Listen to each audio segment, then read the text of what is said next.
ছোট্ট ছেলে রিয়াদ। সে একবার শহর থেকে গ্রামে আসে নদীর পাড়ে হাঁটতে। সে নদীর পাড়ে হাঁটছিল, কিন্তু হঠাৎই তার পাটি পিছলে যায়। আর পাটি পিছলেই সে একদম নদীর মধ্যে গিয়ে পড়ে যায়, আর কিছুতেই উঠতে পারে না।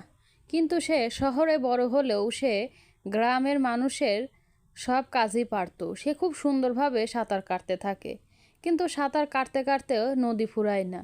সে অনেক সাঁতার কাটে, কিন্তু তবুও সে পাড়ে উঠতে পারে না।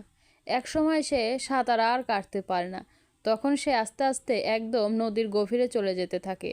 আর কিছুক্ষণের মধ্যে সে ডুবে যেতে থাকে আর বলতে থাকে, কে কোথাও আছেও, বাঁচাও আমাকে। এ কথা শুনতে পায় পানির গভীরে থাকা একটি কচ্ছপ। তাই কচ্ছপের পিঠে চড়েই রিয়াদ উপরে উঠে আসে। আর এভাবে কচ্ছপ রিয়াদের প্রাণ বাঁচায়। তো বন্ধুরা, এরকম আরও মজার মজার ভিডিও পেতে চাইলে অবশ্যই একটি সাবস্ক্রাইব করুন।